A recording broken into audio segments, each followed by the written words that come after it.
And thank you, ladies and gentlemen, once again for joining us across the vast Louisiana plain, where we are elevating the cause of constitutional conservatism, elevating the voice of constitutional conservatives, and slowly but surely, day by day, draining the Louisiana swamp. My name is Chris. And I'm Danielle, and this is the State of Freedom, brought to you by freedom-loving Louisiana First Patriots. Hello, State of Freedom warriors. Thank you for inviting us to be part of your day. We are so grateful for you. You are, as you know, because we love to tell you, the best listening family anybody could possibly hope for. We are only here because of your encouragement, your prayers, and your financial support. And if you're looking for a way to support us here at the end of the year, to advertise with us next year, or to send us feedback, please visit our website at freedomstate.us. We'd also really appreciate it if you'd help us get the word out and spread the reach of the State of Freedom. Just like the show on whatever platform you listen to us, subscribe to it and share it. You can share short clips instead of the whole episode from our YouTube and Rumble channels. The links to those are always in the show notes and over on freedomstate.us. Well, today we have joining us someone who I have a great deal of respect for. He's leading the charge to turn the Louisiana public school system around and get Louisiana climbing the ranking list for good education. And I am so thrilled that we'll be talking to Dr. Cade Brumley shortly. First, let me read the scripture of the day. It's Psalms chapter 84, verses 5-7, and it says, "How enriched are those who find their strength in the Lord. Within their hearts are the highways of holiness. Even when their paths wind through the dark valley of tears, they dig deep and find a pleasant pool where others find only pain. He gives them a brook of blessing filled from the rain of an outpouring. They grow stronger and stronger with every step forward, and the God of all gods will appear before them in Zion." And as I was reading that this morning, I was just reflecting on the fact that those who find their strength in the Lord have access to the relief of relying on Him and giving their burdens to Him. For the ones who rely on the Lord, we get our strength from Him rather than trying to find it within ourselves. The Lord gives us blessing, refreshing, and renewal. He strengthens us continually as we move forward in reliance on Him, and He even reveals Himself to us. So let me encourage you. I know many of our listeners, if not every single one of our listeners, are facing some kind of challenge or difficulty in life, some aspect of life. Don't try and white knuckle through it alone. Ask the Lord to help you. Trust Him to provide the resources you need, to give you strength, the wisdom, the courage you need. Whatever it is you're lacking, He will supply it. He absolutely will. Just rely on Him.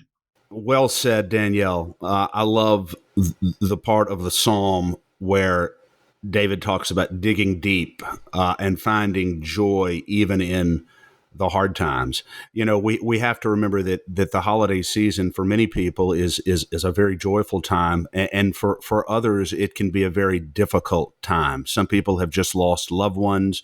Some people are going through very difficult things, and the holiday season affects them in that way. So we have to be very sensitive to people, and it gives such hope to know that we can dig deep and find joy even in difficult moments, and sometimes especially in difficult moments, because it's those moments through which the Lord is often inviting us into a deeper relationship with Him. So I loved the psalm of the day. As you said, we have a very special guest today, Superintendent of Education, Dr. Cade Brumley, who's going to spend some time with us today. Dr. Brumley, thank you so much for joining the State of Freedom. Oh, thank you so much for having me. It's a joy and honor to be with you, Chris, and Danielle. Tell the listeners, Dr. Brumley, a little bit about your background, professional and personal background. You haven't been on the show before, and I'm sure our listeners are eager to hear a little bit about what brought you to where you are today. Well, I would say first that I'm a man of faith. As you guys were reciting the scripture of the day, I was looking down at my desk and a trinket, I guess, that I have here, and it says, "Blessed is the man who trusts in the Lord," from Jeremiah. And then I was thinking about what that means, and it really goes back to a couple of words there. You're blessed if you trust, and I think being blessed is having the peace and comfort and knowing that things will be taken care of, that you don't have to have the answer for every single thing, that, you're consistently, hopefully seeking guidance. No, I am thankful to be in the role. As I said, I'm a man of faith. I wish that I could always be stronger in my faith, but I am who I am in that regard as I work to improve. I am a family man, married for over 2 decades, a dad, and beyond that, an educator, and have been very honored, truly honored, to serve in the role of State Superintendent of Education in Louisiana for almost 4 years now. And there hasn't been much going on in education in the last 4 years. But Oh, not at all. And it's a boring job, I bet. Yes, and the few things that have been going on, of course, you've had all the answers to very transparently immediately. So it sounds like a very kosher job that you have there, Dr. Brumley. I'm taking a break from the coffee and the crossword puzzle to join you. Yes, well, right. On a more serious note, it's what you said about not having all the answers all the time. It is so very true. And if we did have all the answers to all the questions all the time, then it would sort of make a fiction of faith, because faith really is, by definition, trusting in God and trusting in His beneficence and in His providence when we don't have all the answers, maybe right when we want them. So that is such a profound statement. Yes, I will tell you, and oftentimes people don't understand what I mean by this, but faith for me is one of the easiest things in life, because it's something that I can just have. I don't have to have the answer for everything. I don't have to defend everything. I can just know, for me, I have faith, and I know what that means. And that is an extreme comfort to me, thinking about the way in which we operate in the present, but also eternal faith. And so for me, I often tell people faith is one of the easiest things that I do. It's one of the easiest things that I have. And that is a blessing for me. That's amazing. I've heard that I've heard people talk about the gift of faith and how it just comes so easily for some people, where others may have to kind of work to let go, work a little harder to believe, or work a little harder to let go of their own control. But I love that. And we had a guest on not too long ago, Becky Curry, who also talked about faith being very easy for her. And I think it's a lesson. It's just a lesson in being able to let go and not need to be in control all the time. Yeah. Now, if I had to go and solve for everything with the faith, if I had to find the answer for everything and explain everything, I would never be successful at that. I am but a mortal man, but I just, I trust in my heart and confess with my mouth, and it's an easy thing for me to do. Do you find it easy, Dr. Brumley? Because I don't find this particularly easy. I'm getting better at it. But do you find it? There's a part of the scripture where the Lord says, the Lord shall fight for you, and you shall hold your peace. And there's also a scripture that says you are to be still and know that I am God, to be still. Do you find it, in connection with your faith, relatively easy at times to be still and to hold your peace and allow the Lord to work things out? I think that that's an expectation. I do think that is an expectation, but unfortunately, we live in a chaotic world. And when we're thinking about education, which is my profession every day, that is a world that needs a lot of support. In the state of Louisiana, we have been long challenged educationally to get outcomes that kids and families and communities in our state as a whole need and deserve. And we have really left it on the field the last few years to try and do everything within our power from our state agency to move that needle. And I think we have. But at the same time, I'm really optimistic about opportunities moving into 2024 and beyond, where we can really, I feel like we're poised to accelerate. And I think we're focused on the right things and not the wrong things. I think we're really poised to accelerate, and I look forward to doing that work in concert with many of the other guests that you have had on the show. Our friends in the legislature, our friends in the incoming governor's administration, community members and families to do the work that needs to happen. We have the Louisiana legislature. We have the Bessie board. We have parents.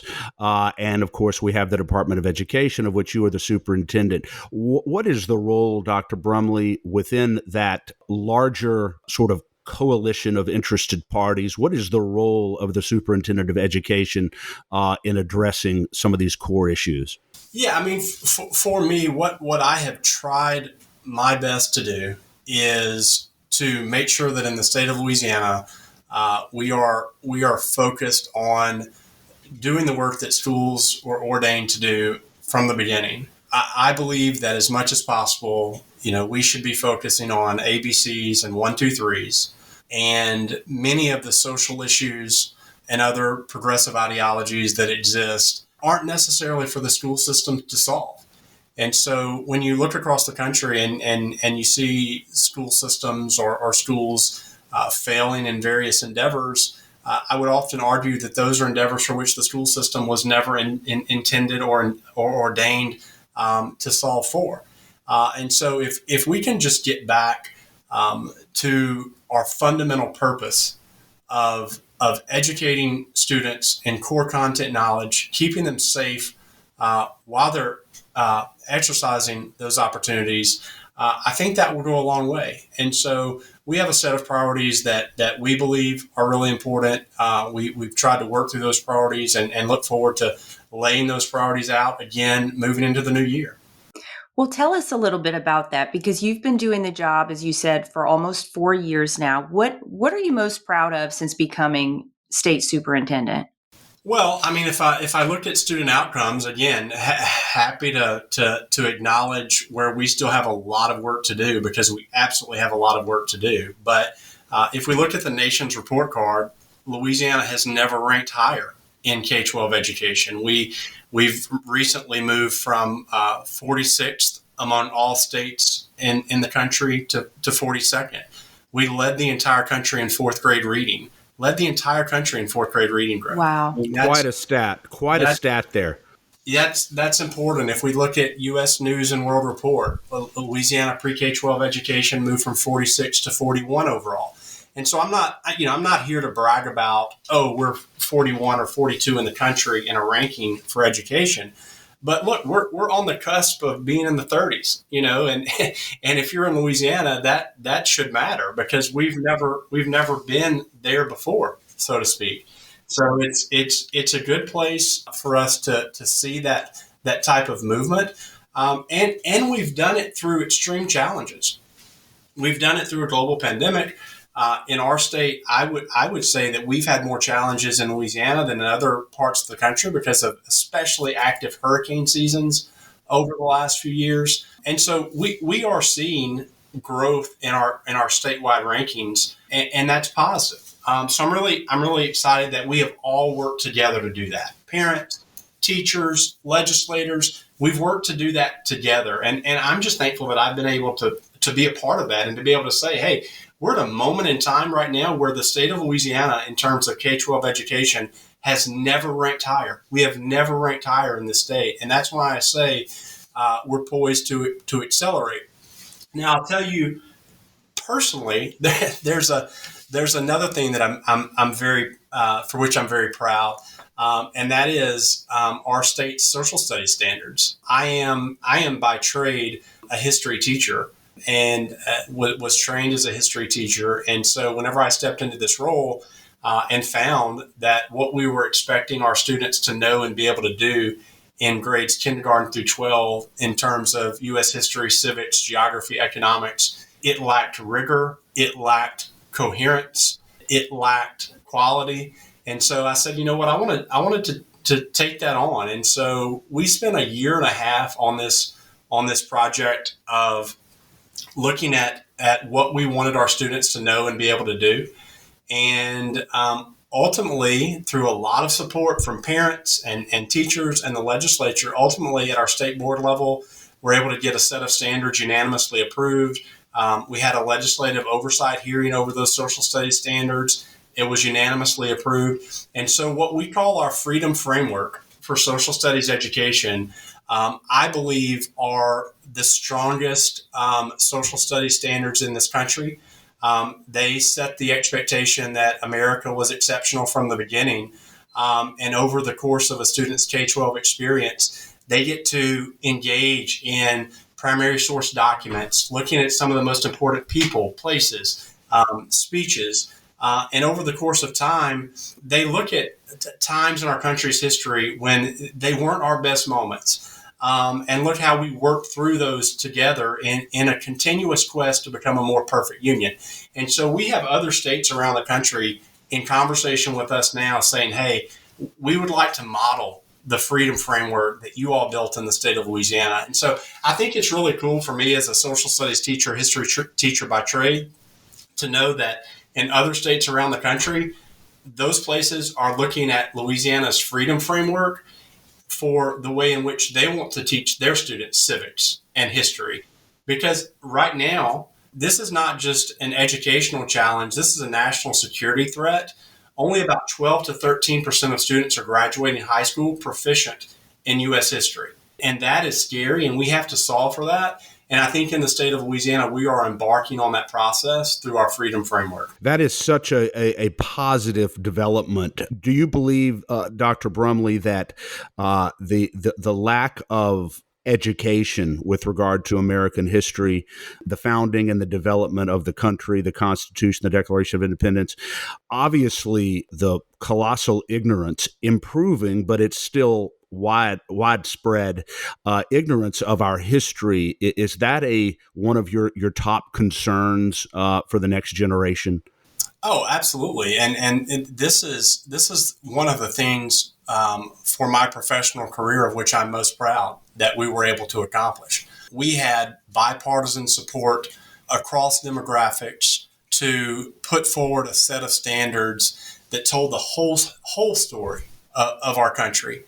And it starts from the place of, let's look at primary source documents. Let's allow students to look at the Constitution, to look at the Declaration of Independence, to look at the Gettysburg Address, to look at the I Have a Dream speech, and to actually look at the primary source documents, the real documents, and look at the real people, and look at real intent, and make informed decisions. And I believe that if we do that, we're going to build fascination of interest.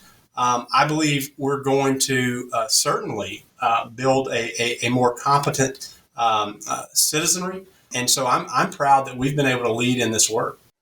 There is, for a long period of time in our history, our education system consisted precisely of reading primary documents, of reading, for instance, what the founders had to say rather than other people's interpretation of what the founders had to say. I think that is such a positive development that we are returning to an emphasis on primary source documents, on primary texts. Very important, particularly in light of the fact that many of the people who are teaching in our schools, not all, but many of them have certain interpretations of the Constitution, the Declaration of Independence that may not be correct.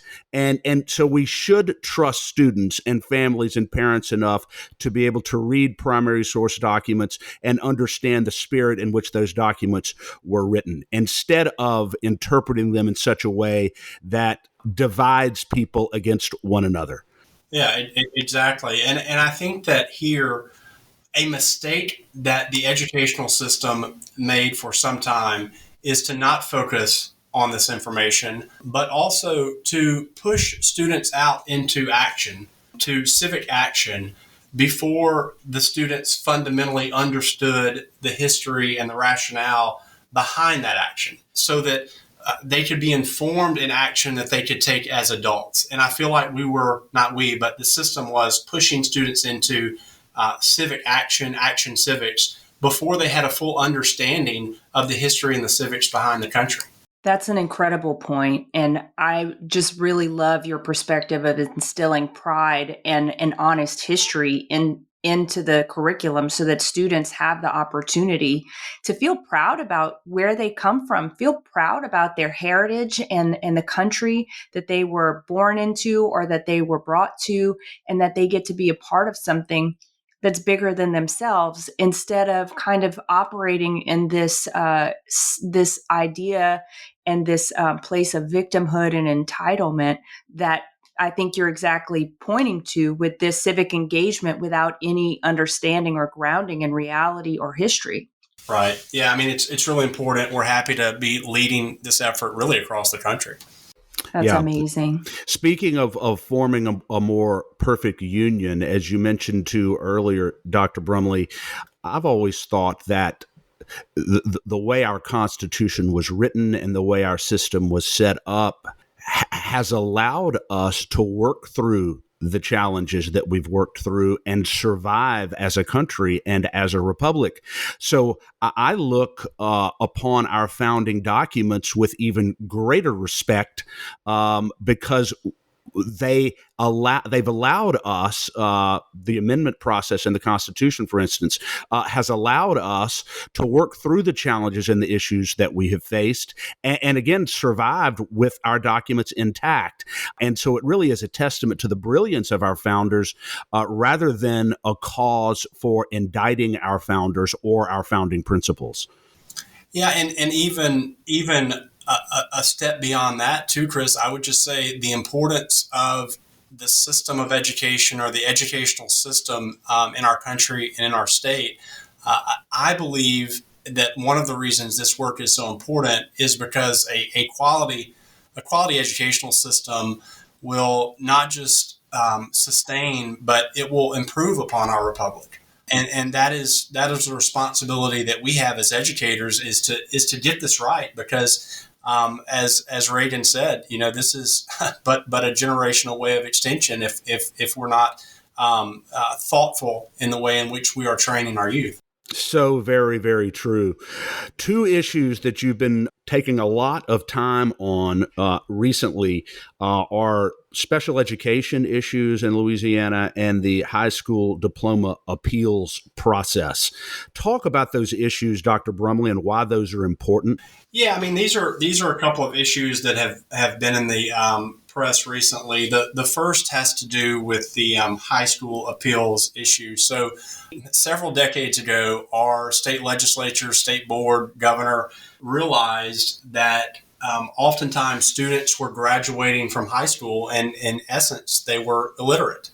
And so what they determined as a best next step is to put in place one additional check on quality before students were to graduate high school. And so what we have is what we call our LEAP test, our graduation exit exams. And so previously, for many decades now, before graduating high school, one has to pass an English test, a math test, a science or a history test at a very minimum level.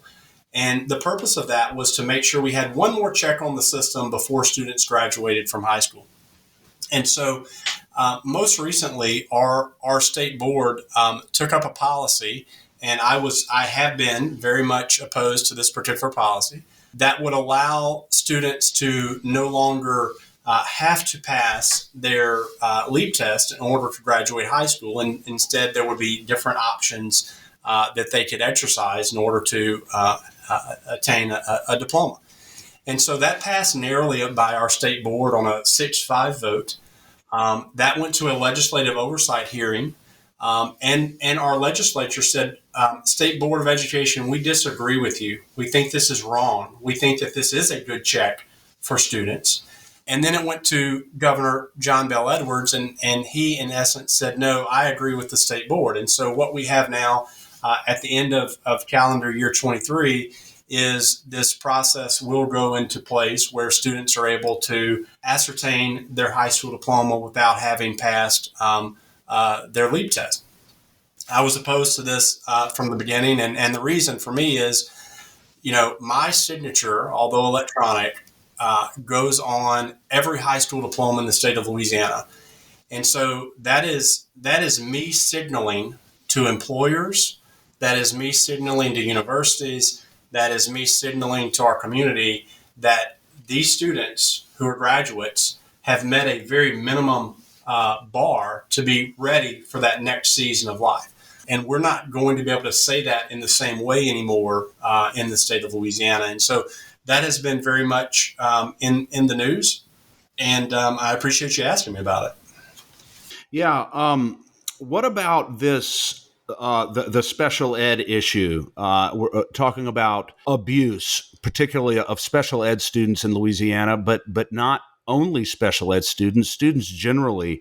I can't tell you the number of people who have contacted us, our listeners and our supporters, who've talked about the lack of transparency in that process. Parents oftentimes are not even told if their children are being abused in some way, whether it's physical or sexual in any other way.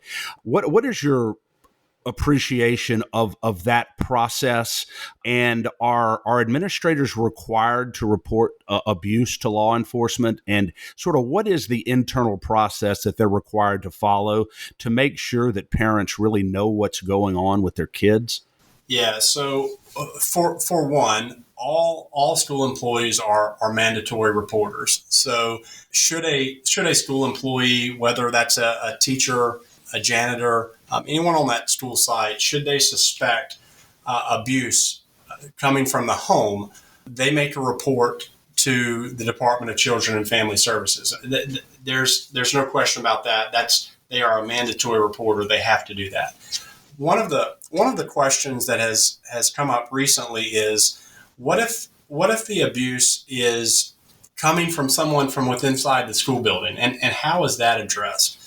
And the way in which that is presently addressed in most school systems is they have a policy that says, the teacher goes to the principal, who goes to the superintendent, then they make the claim to the law enforcement agencies. And so there is some question about, and rightfully so, there is some question around, instead of that process being in place, should the person who suspects that be able to go straight to law enforcement? And obviously we think yes, that they should, but we just want to make sure that there aren't policies in place within local school systems across the state that would deter someone from making that report to law enforcement. And so what I have done and what I have submitted is an attorney general's opinion on this particular item.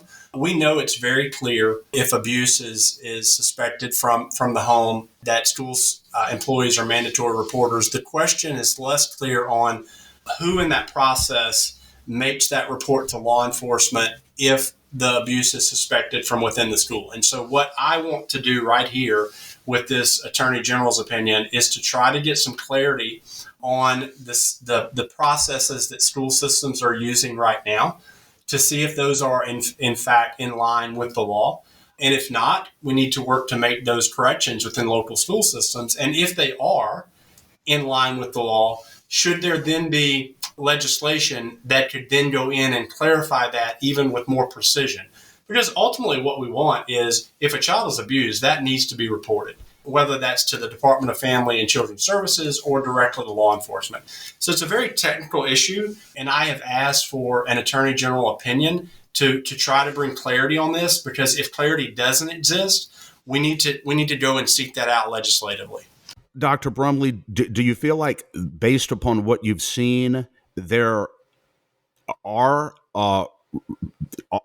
administrators, are teachers, are school officials deterred at times from reporting suspicions of abuse in the system? What would be causing them to feel deterred from doing that? So I think that is the question. I think, Chris, you're asking the right question. I think on the abuse outside of the school, there's clarity. The employees are mandatory reporters.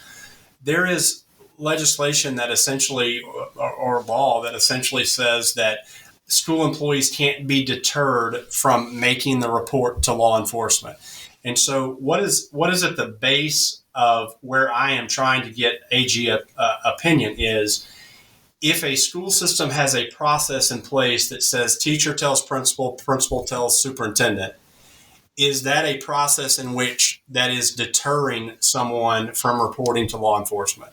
And so that is the place where we're trying to get clarity, because if indeed that is viewed as something that is deterring someone from going straight to law enforcement, then that needs to be addressed. And so that's why we're trying to deal with this particular issue that's been raised. And there's no reason why you can't do both at the same time. Yeah, that's right. That's right. And there's nothing in a board policy that I have seen, certainly, that says do not report to law enforcement. That would certainly be out of line. The question, I think, is if a local school system has a process for reporting, is that in and of itself a deterrence to the report? And that's the very technical thing that we're trying to solve for at this moment. Yes, because bureaucracy shouldn't get in the way of child safety. And Perfect. Well said. Yeah, that's right. Yep. And so that's why we are. School systems across the state have a very similar policy to this. They're advised by many of the same attorneys.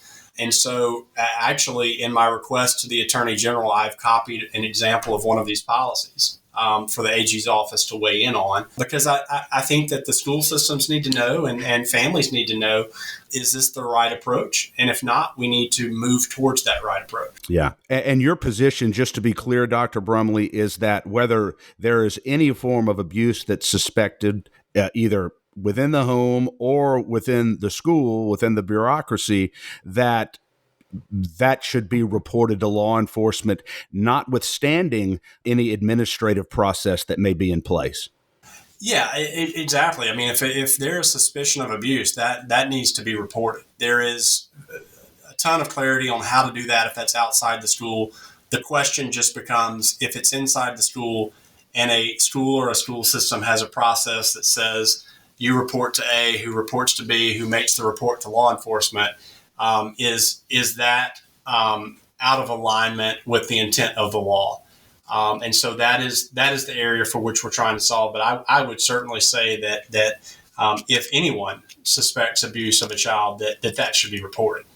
absolutely. And I appreciate that you're getting clarity on that, because we have heard, as Chris said, from a number of people who just see the system as bogged down and unnecessarily burdensome to parents and to teachers who may be, and administrators who are trying to do what's right for kids. And just to add to that, Danielle, Paige Lowry sort of went through step by step the process that parents are supposed to follow regard to grievances or complaints generally, not just about potential abuse, but within the school. And it was amazing to me the level of dysfunction that seems to exist on the local level with regard to the process itself, the accountability, the transparency, and many parents, quite frankly, Dr. Brumley, are very, very frustrated about the local processes for handling their grievances within the system. And when we're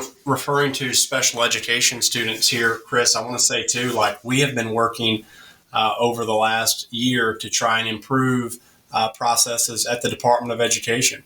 The last time these processes were adjusted were 2003 in terms of the policy behind these at our agency and at the statewide level. And so we have just made some significant changes here as well. We have staffed new attorneys to help support and examine these cases.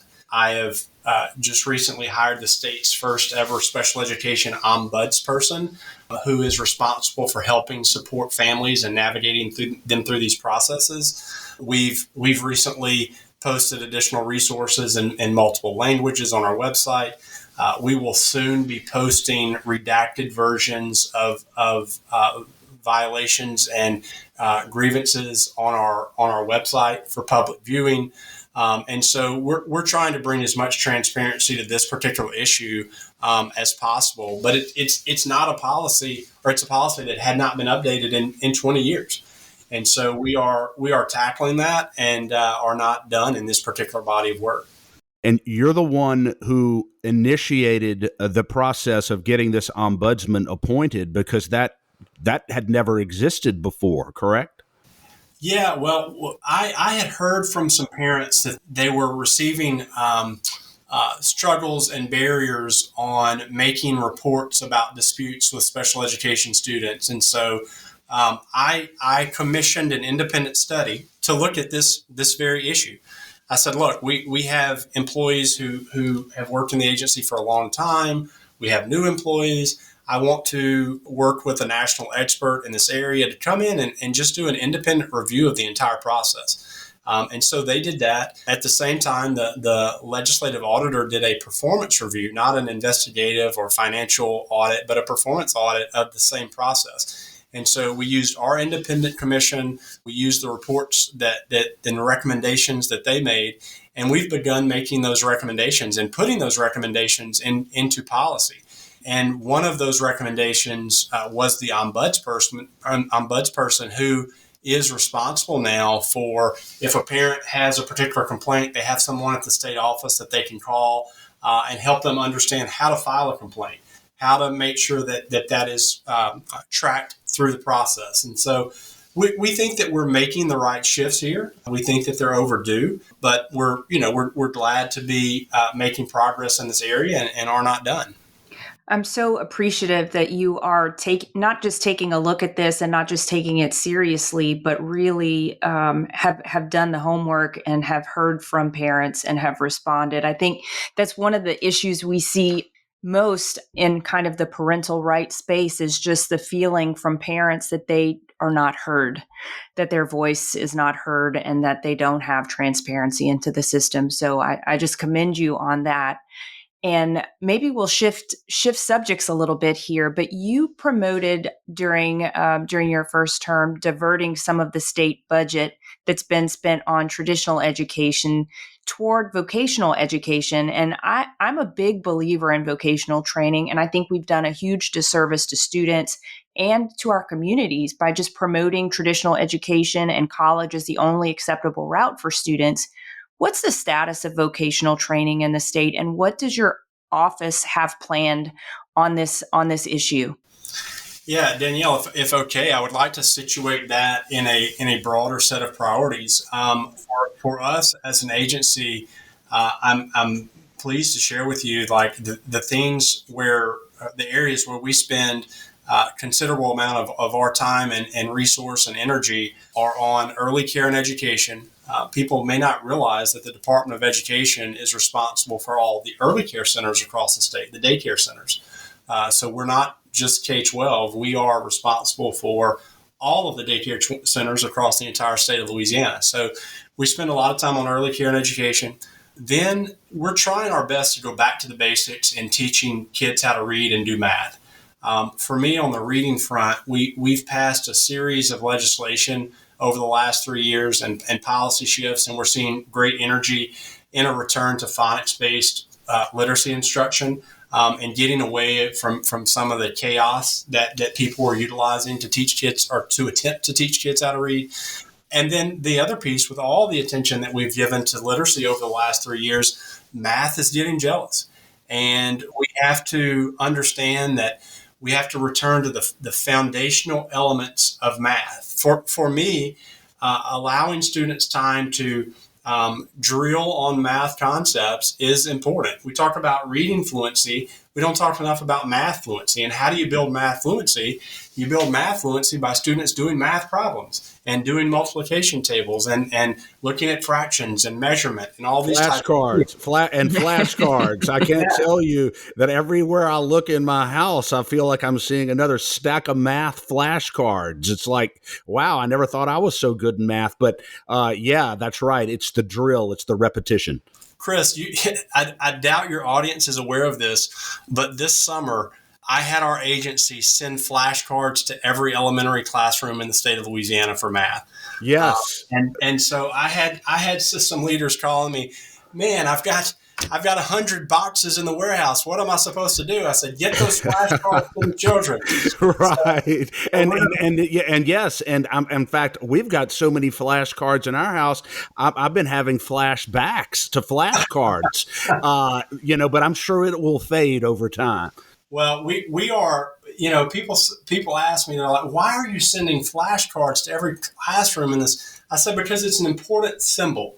it's an important symbol that we have to return to foundational math skills in our state. And so alongside literacy, the math, beyond that, I think that we have an opportunity and an obligation to redesign high schools in a thoughtful way moving forward. In many ways, high schools do not exist in a way in which students are prepared to meet the moment. If they graduate May 15th, May 16th, they need to be ready to do something. And so that means for me, a deliberate handoff between K-12 and higher ed, meaning students are graduating high school with a set of college courses already under their belt, which means that they're more likely to attend college and more likely to stay. Or the next area is service. We have students who want to go into military or religious or other community service beyond high school. We need to be providing opportunities for them to engage in those types of extracurricular, co-curricular pursuits in high school. And the third piece, I think, is potentially the most important piece, and it's allowing students in high school to earn a high-wage credential, to earn a full apprenticeship in something like plumbing or pipe fitting or electrical, or to experience an internship, which is a softer approach to all those things. And so I think that there's opportunity on the public dollars that already exist for us to reframe our high schools and save parents money, save the state of Louisiana funding, but also situate students in a way that whenever they graduate high school, they're better prepared for what's next. We can lead the country on this too, and I look forward to leading that charge. And Dr. Brumley, well, let me say this. I'll tell you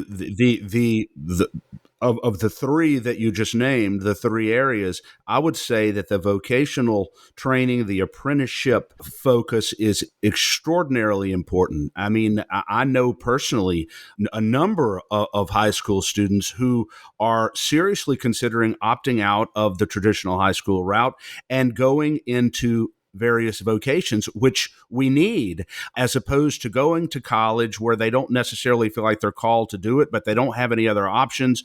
They end up in debt, unemployed, and unhappy because they have not really followed what they wanted to do. They've sort of followed the herd, and they really didn't have the resources available to take any other route. So our Fast Forward initiative, which we launched just over, about 2 years ago, it allows students to participate in full apprenticeships that are important in their local communities, where they can ultimately graduate high school and be ready for a high-paying job. And so we take all of those experiences and we sub those out for the traditional things that they would have to do in a high school setting. This is, in many ways, the way that we need to be thinking about high schools in the future, that make them more personalized to the student and the family. And so we're leading on this effort. Back to just the priority list, I would say elevating the teaching profession is really important, making sure that every student has a teacher, making sure those teachers are prepared, making sure they have a learning environment where they can teach and other students can learn, and making sure they're compensated fairly. And then finally for us is just the educational freedom component and school choice, and making sure that families are in the driver's seat of picking the school that makes the most sense for their family. And so those are the areas that we have worked on. And there are 1,000 things under each of those areas, obviously, but that's where we are putting our attention and our interest. Yeah, and making some progress on.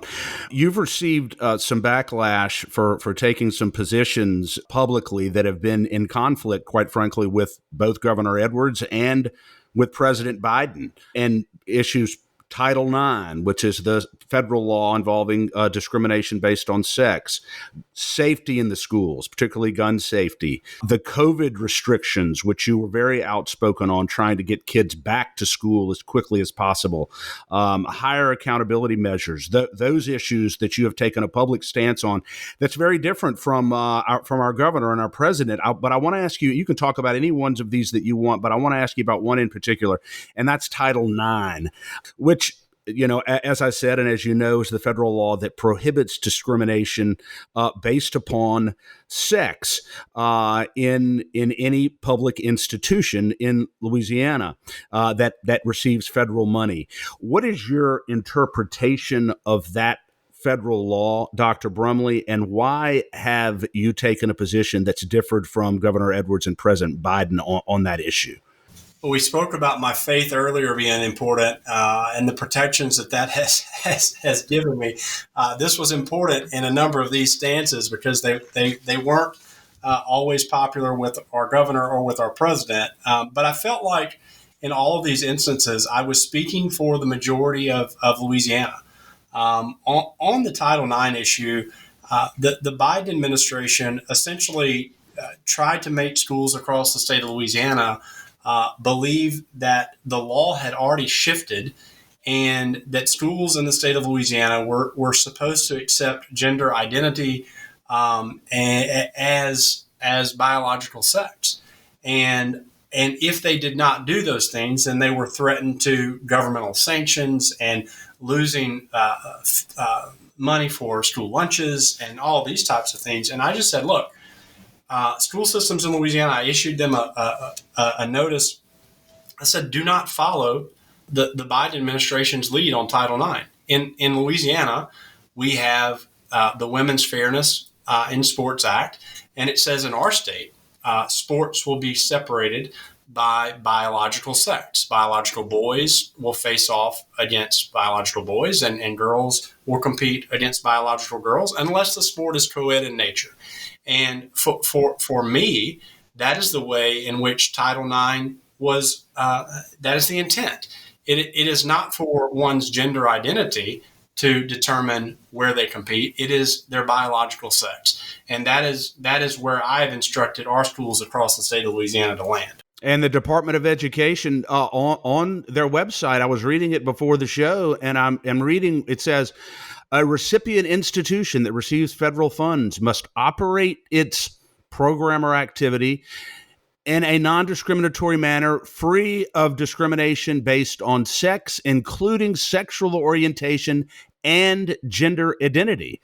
And that's explicitly written there, and yet that's really not the correct interpretation of federal law. No, and I think that the issue there that we take most issue with is the gender identity piece in terms of competition. That's the part I'm talking about, right? Right. That is what it for me is directly counter to existing Louisiana law and our sovereignty, but also common sense.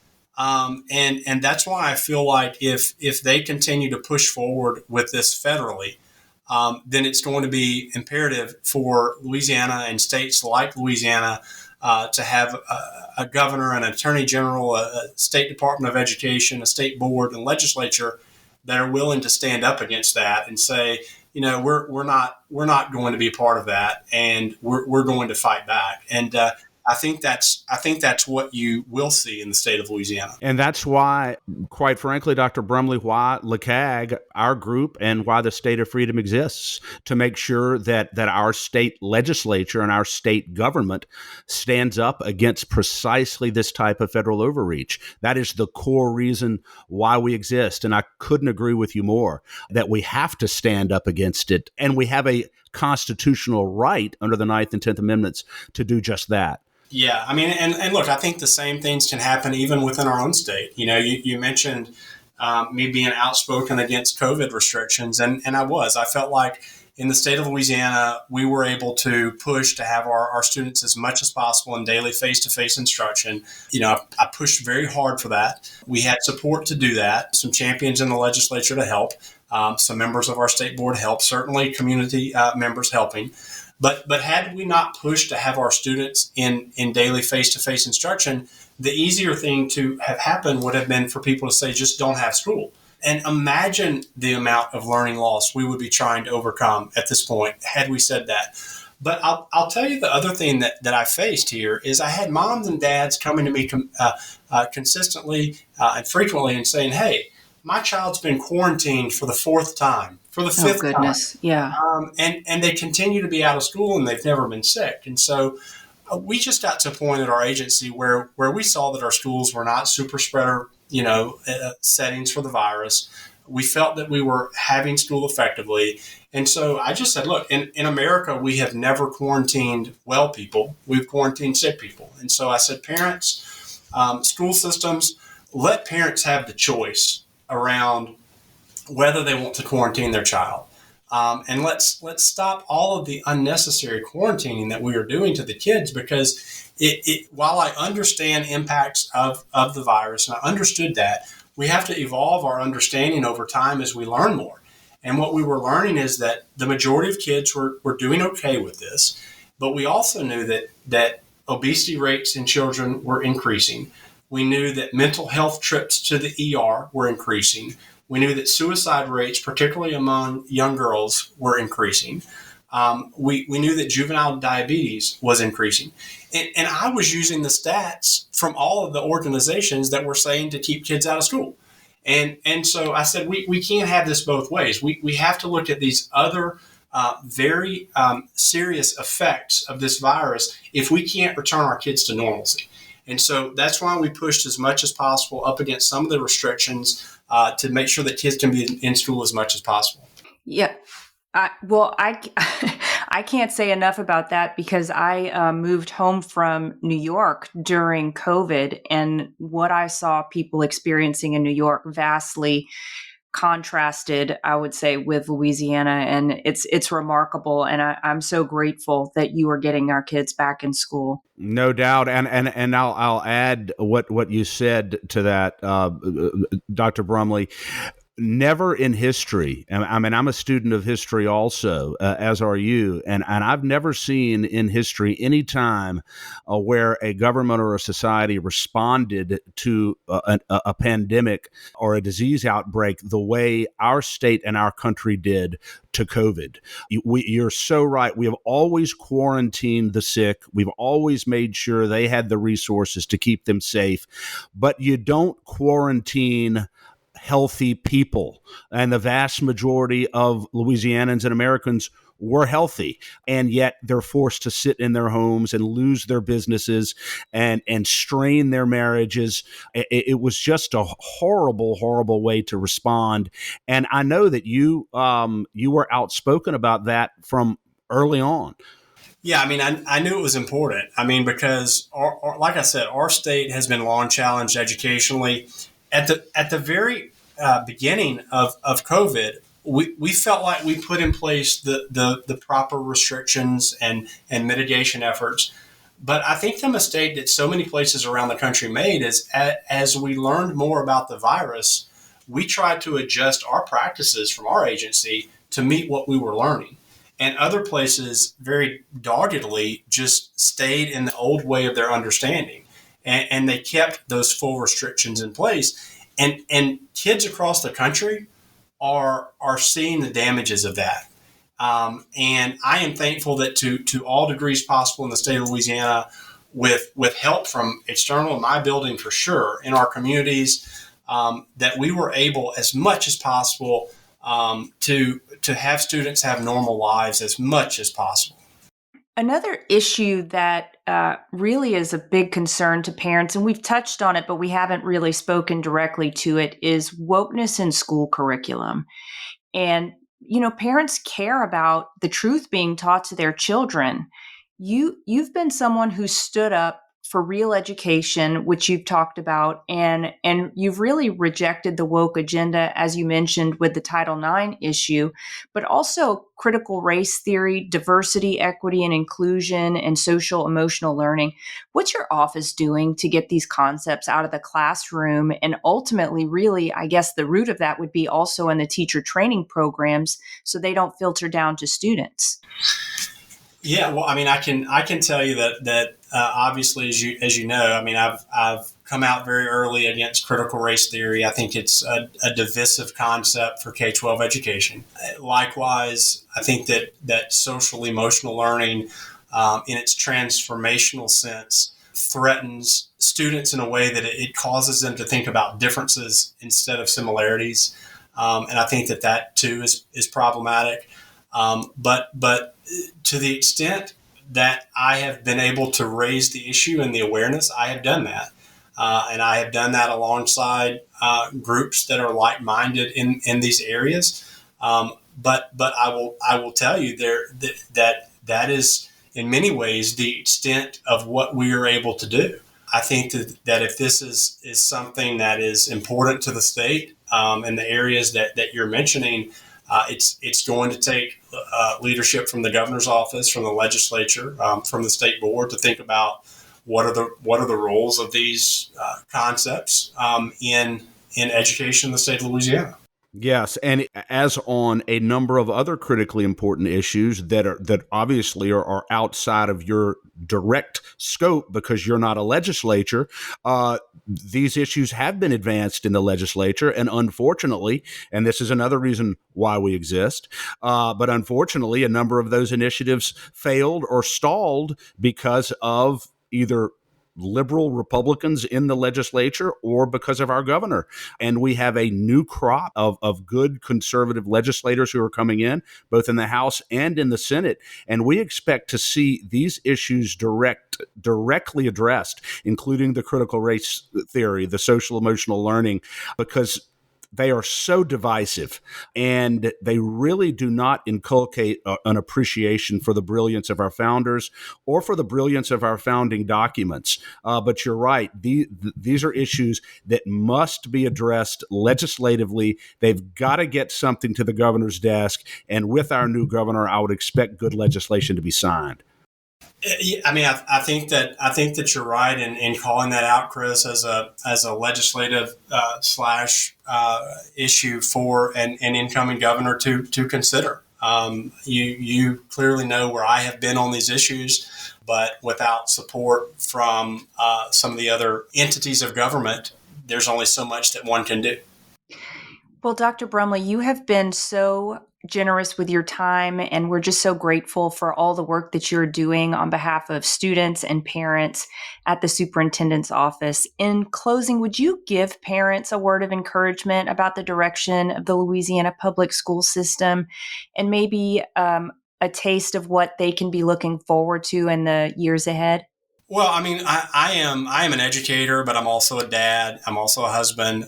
This is all very personal to me while it's professional. But I think for us, we intend to keep the main thing. And I'll say it again, the ABCs, the 1, 2, 3s, teaching kids to read, to do math, to appreciate and love their country, to graduate from high school ready to do what's next in Louisiana, and not believe they have to leave the state. And then to elevate the role of the teachers and to put parents in charge of making school decisions.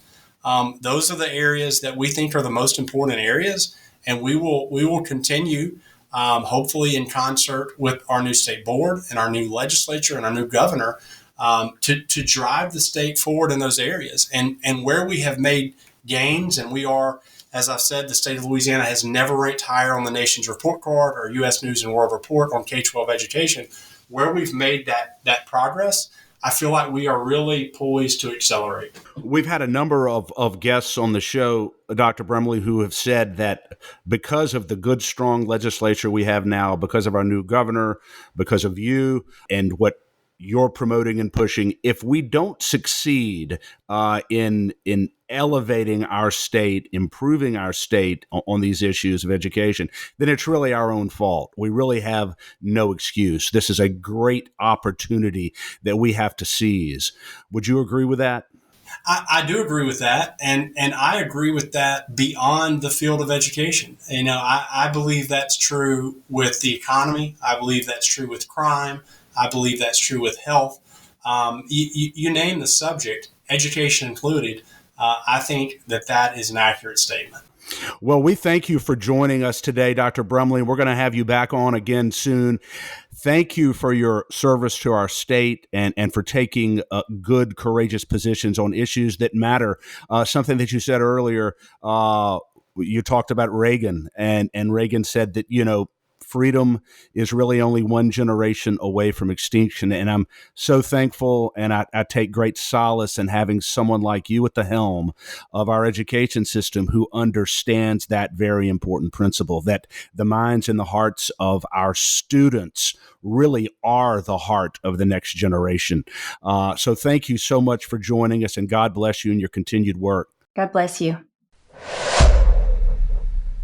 Chris, it's so encouraging that we have such a strong voice, a man who's willing to stand up for kids and reject not just the woke agenda, but kind of this encroachment of, anti-exceptionalist acceptance, where kids can, not really know how to read, but graduate from high school. He wants to take the state forward. He is taking the state forward, and he's doing everything in his power, and probably a little bit more than that, in terms of just through his influence and encouragement of emboldening teachers and other administrators to do what's right for the students. We are so lucky, Danielle, and you're so right. We are so lucky to have him. Can you imagine if we had someone of a different philosophical and political stripe as our superintendent of education? When you look at the Biden administration and the National Department of Education and all the garbage that they're pushing, when you look at the culture of our country, he is such a shining star, and we're so blessed to have him. I believe that you look at what he was able to accomplish, some of the things that he talked about on the show today, despite having a legislature that too often was fighting against him, despite having a governor that was fighting against him. Imagine what he's going to be able to do when his efforts are complemented instead of undermined. Yes. I just kind of got this vision that he has been, in a lot of ways, just standing between the federal overreach and, frankly, the tyrannical and woke perspective of our outgoing governor. I'd like to remind people, outgoing governor. outgoing governor. Danielle, I never thought that you would like that word so much. But he has really stood in the gap for these kids and has been the person who said, no further. You can take this no further. And we have needed that, and the kids have benefited from that. And we're going to see, hopefully he doesn't have to do that for too much longer in those terms. But the fact that he's willing to do it, the fact that he has done it, is amazing to me. And I'm so grateful. So grateful. And he's obviously going to continue to be in our thoughts and prayers.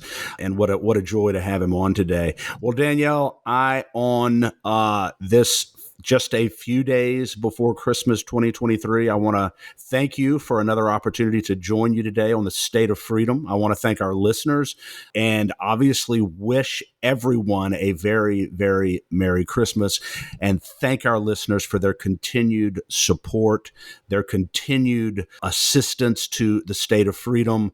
And without them, we would not be expanding the way we are. We would not be able to give Dr. Cade Brumley the voice that he has on our show and continuing to expand daily. It's true. And we're not only growing, but we're adapting and changing technologies and trying to make this platform and this, this podcast something that is maximally useful and reaches the maximal number of listeners. So I'm so grateful to be able to do that in partnership with you, Chris. And if any listeners are looking for a way to support the show, they can do that at freedomstate.us or send a check to P.O. Box 861, Berg, Louisiana 70343. They can do the same for LeCag over at lecag.org.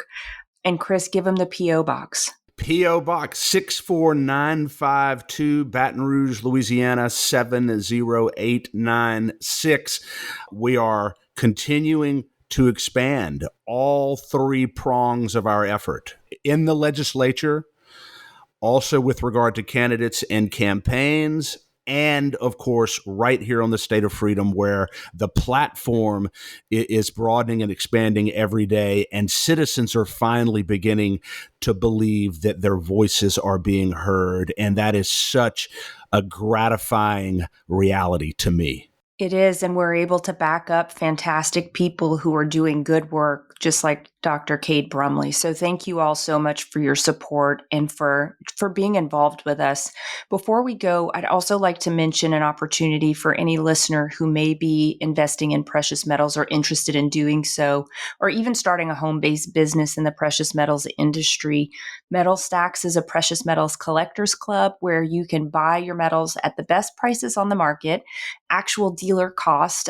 We are beating the big sites and have no credit card fees or minimums over at Metal Stacks. So if you're interested in just purchasing metals, you can visit metalstacks.com/dwalker and get to shopping. That helps me out. I get the commission. You can also refer people to Metal Stacks for an additional income. So if you're interested in learning about the referral business aspect, email me directly at Danielle@freedomstate.us.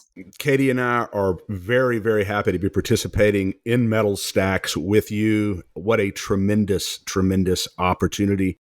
Well, Danielle, I couldn't be happier about the progress we've made. I couldn't be more thrilled about what I see as an incredibly bright future for LeCag and the state of freedom.